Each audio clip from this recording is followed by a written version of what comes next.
Hello and welcome to my channel. My name is Sami and I'm a strength coach. Today I'm going to present a kettlebell strength program for runners. It's really simple. Don't complicate it. The main purpose with this strength program is to strengthen your hip. If you have some kind of problems running because of lack of strength, it will be probably your hamstrings. But the entire hip is a unit, so we want to work with the hip as a unit. Then if you're doing long distance runs, your feet, ankles, knees, shins will probably take a beating. So I would recommend when you do your kettlebell training, you do it without shoes, barefoot. It will help some with your stability in your feet and ankles and knees. But the stronger your hips are, the stronger your knees and ankles will be. And the key word here is keep it simple. Don't complicate it.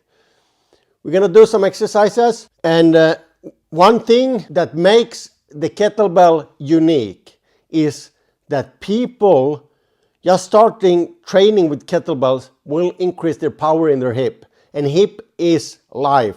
It's everything. It doesn't matter what kind of sport you do. Usually a stronger hip will make you better in the sport. So to learn the hinge in kettlebell training, do as in this video. Stand against the wall, take one step forward, and you start lowering your upper body. At the same time, you drive your glutes to the wall. So when you get down in the bottom position, you can feel the tension in your hamstrings. You can just practice those. Use them as a warm-up. And for the program, it looks like this. You will have a heavy bell.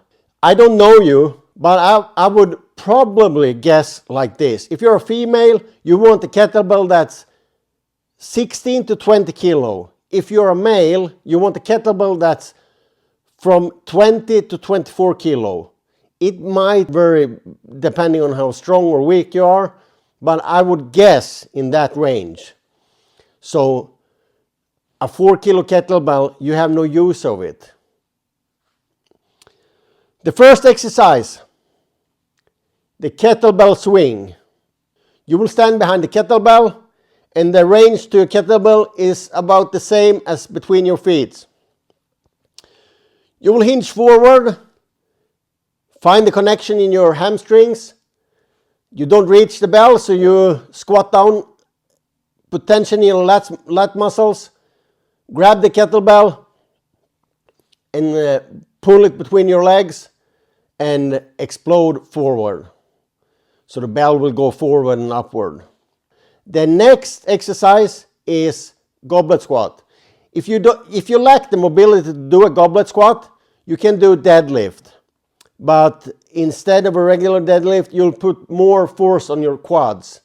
So you'll squat down with the bell between your legs and grab the bell and you will stand up. Use your glutes and your quads. The next exercise is a stiff-legged deadlift. And instead of standing behind the bell, you will stand above the bell with the bell between your legs. You will hinge, so you can grab the bell. You will feel your hamstrings. You will have tension in your hamstrings. You grab the bell and you stand up. You work with your hamstrings. The next exercise is upright row. Usually you don't want too much muscle on your arms or shoulders or pecs because you don't have any use of that. It won't benefit you. But you want some strength in your upper back and shoulders because it can take a tear if you're running a lot. So you will grab the bell, stand up with it, put tension in your core, and you will do an upright row with high elbows and then lower the bell, having tension in your shoulders and your traps and your core. So the program looks like this. You will do 10 kettlebell swings. You will do 5 goblet squats or deadlifts. You will do 5 stiff-legged deadlifts, and you will do 5 upright rows. And then you finish with 1 minute plank. You can do 3 rounds of that. So you see, if the bell is too light, the repetitions are ridiculous. You need some kind of weight, and you just want to get stronger tendons, ligaments, muscles. It's not about building size. Size costs energy.